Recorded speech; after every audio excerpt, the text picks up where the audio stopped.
जम्मू कश्मीर के कुपवाड़ा में भारतीय सेना के एक जवान के शव को शत-विशत किए जाने की बर्बरता हुई है। शुक्रवार रात उत्तरी कश्मीर में कुपवाड़ा के माछिल सेक्टर में LOC पार कर आए आतंकियों ने शहीद जवान मनदीप के शव को विकृत किया। 17 पंजाब रेजिमेंट के जवान मनदीप के साथ हुई इस बर्बरता पर सेना ने उचित जवाब देने की बात कही है।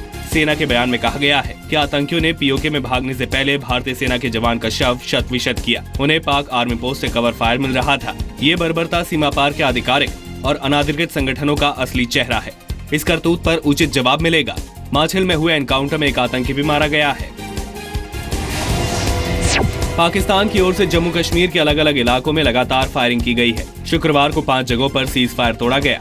जम्मू के बालाकोट और छम सेक्टर के अलावा पल्लनवाला, सुंदरबनी, नौशेरा, कठुआ और आरएसपुरा सेक्टर में भी भारी गोलाबारी हुई।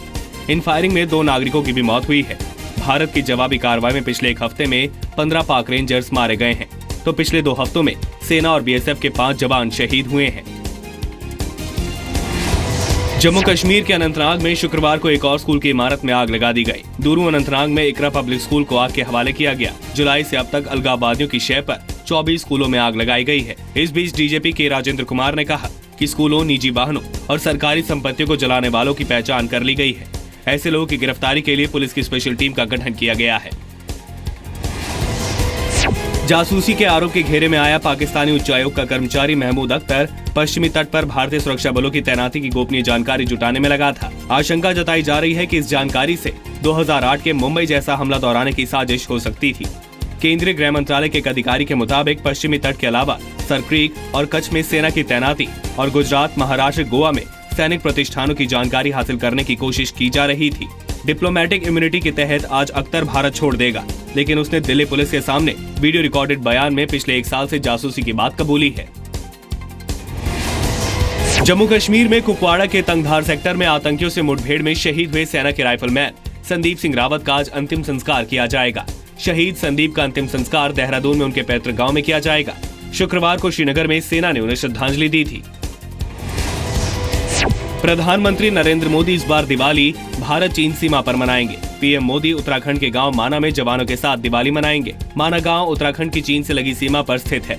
ये 10,000 फुट की ऊंचाई पर स्थित है, जहां पर ITBP के जवान तैनात हैं। प्रधानमंत्री के साथ राष्ट्रीय सुरक्षा सलाहकार अजीत डोवल भी दिवाली मनाने माना गाँव जाएंगे। इस दौरान PM मोदी के बद्रीनाथ धाम के दर्शन के लिए भी जाने की उम्मीद है। PM मोदी ने साल 2014 में सियाचिन में तैनात जवानों के साथ दिवाली मनाई थी। साल 2015 में PM मोदी ने पंजाब में पाकिस्तान के साथ लगी सीमा पर तैनात जवानों के साथ दिवाली मनाई थी।